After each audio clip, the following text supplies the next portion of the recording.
Hey everybody, thanks for tuning in. Just wanted to go live today to kind of discuss some of the issues that I'm seeing as far as like cryptocurrency goes. I know cryptocurrency has kind of been a hot topic in like the past few years, and a lot of people have been buying cryptocurrency. We've heard a lot of stories about people dumping their life savings, abandoning their 401ks, selling their houses, taking out loans to buy cryptocurrency. And for a lot of people, it's certainly paid off.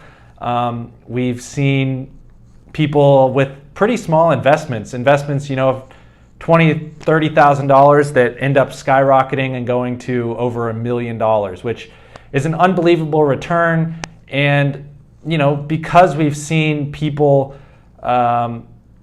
benefit so greatly from buying cryptocurrency and holding it and adding it to their portfolios, it can be kind of encouraging or exciting and enticing, definitely, to get us involved in the crypto space, because you're afraid that you might miss out on the next 200% jump that allows you to see amazing gains, kind of get rich overnight. And while that's been great for the people who are involved in crypto and have a portfolio that includes cryptocurrency, we've also seen people buy in at shitty times. Like Bitcoin, when it hit 65,000, the hype was kind of at the all-time high, and so people were looking forward to getting on the crypto train, to buying Bitcoin. Now we've seen Dogecoin blow up, and a bunch of altcoins have blown up kind of with Bitcoin. But over the past couple days, we've seen that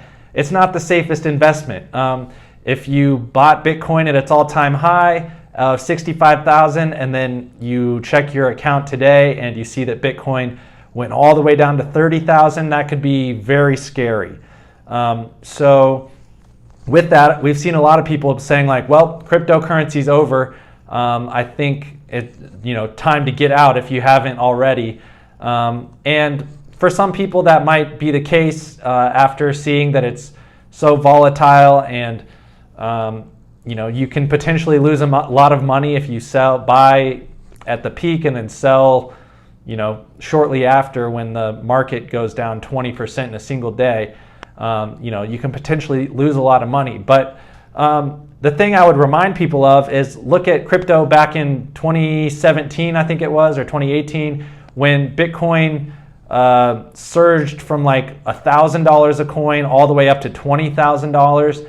And, we kind of saw the same thing that we saw recently, but just on a smaller scale, of people having investments they made 10 years ago when Bitcoin was at, maybe $100, and suddenly it blows up to 8,000, 10,000, 20,000, and these people get incredibly rich overnight.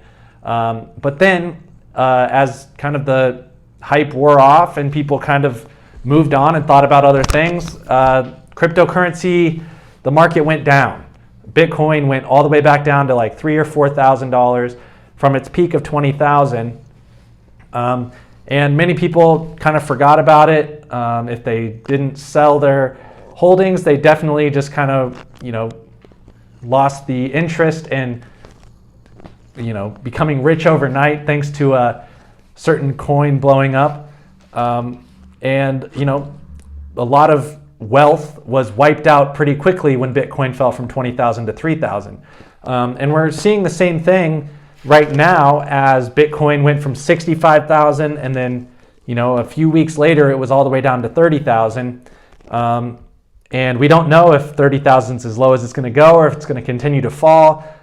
There's obviously a lot more institutional adoption of Bitcoin now, so large banks and investment firms are holding Bitcoin, which might add some stability and prevent the coin from falling all the way down to 3,000 or 4,000 again, like it did in 2019 and early in 2020.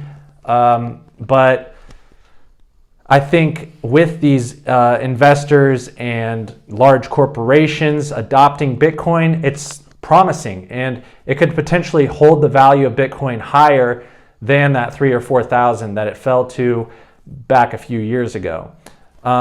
But is cryptocurrency over? I really don't think so. Honestly, if anything, there's going to be more adoption of it as people see different applications. I know that different coins kind of have different methods for issuing new tokens and new coins, and how people can potentially mine them if they're interested in doing so. And I think that as the technology gets more accessible, and maybe just directly on my iPhone in my wallet app, I can buy Bitcoin and add Bitcoin to my wallet rather than having to go through a third party like Coinbase or coin.com or any of the other apps that you can use to purchase Bitcoin.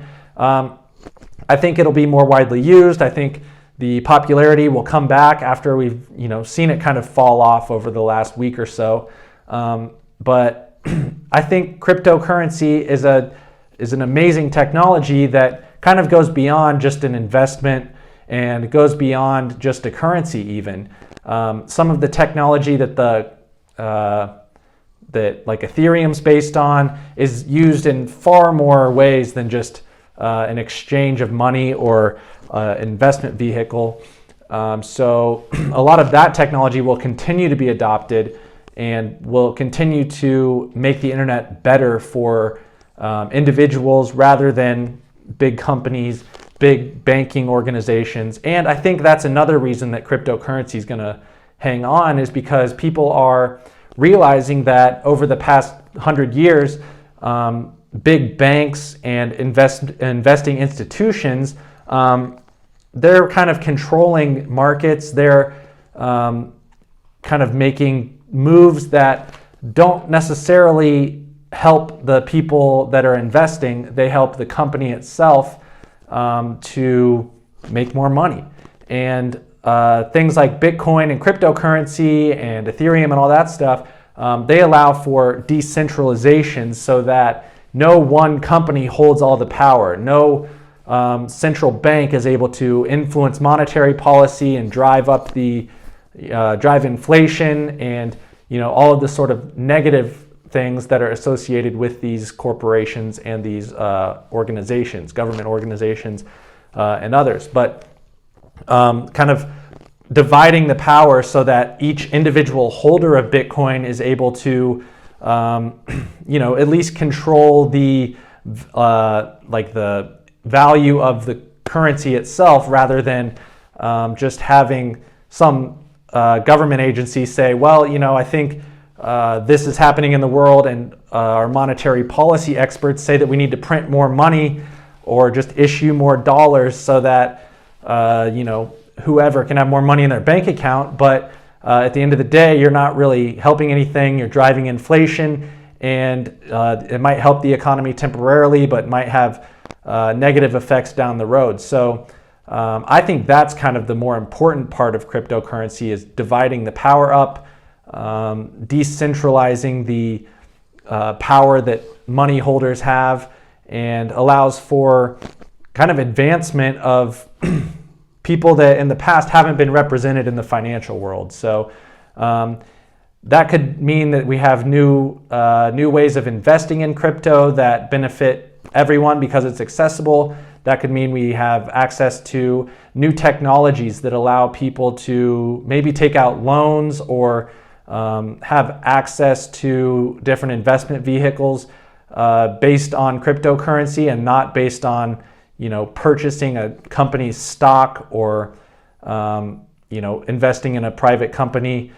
I think overall we're going to see a resurgence in Bitcoin and cryptocurrency in one way or another, whether it's adoption in the developing world as the kind of means of exchange, or if it's a worldwide phenomenon and we see people in developed countries, wealthier people, using Bitcoin to make purchases, and then maybe some adoption of like the privacy coins like Monero could actually be something that's attractive to less above board organizations who maybe don't want all of their transactions recorded. And maybe in the past they've used cash to make those transactions, but now are using privacy coins like Monero so that the transactions, at least in some way, can be made anonymously, and they don't have to be moving large sums of cash around, which can be clumsy and then potentially opens them up to seizure from government agencies or armies or whoever. If it's in an unstable country and we have militias and military controlling the country, and you're driving across the country with millions of dollars in cash in a car, you're pretty vulnerable to that money being taken away and you just being out millions of dollars. But with a privacy coin, you could send that easily to whoever you're trying to pay.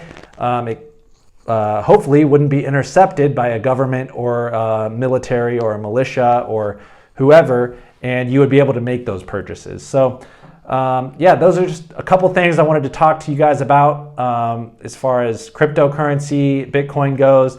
I don't think it's dead. I personally don't have a large investment in cryptocurrency, so if it goes up, I'm probably not going to be a millionaire, but that's just my 2 cents. And I think we'll probably still be talking about crypto in, say, 10 to 15 years. And I'm kind of excited to see how it takes off and how people are using it, whether it's for investing or for making purchases. So appreciate you guys tuning in. If you haven't subscribed already, I'd really appreciate it if you did. It helps me spread my message of privacy around the internet, which is kind of my end goal, but every subscriber I have really helps. So appreciate you guys tuning in, and I'll talk to you guys all soon.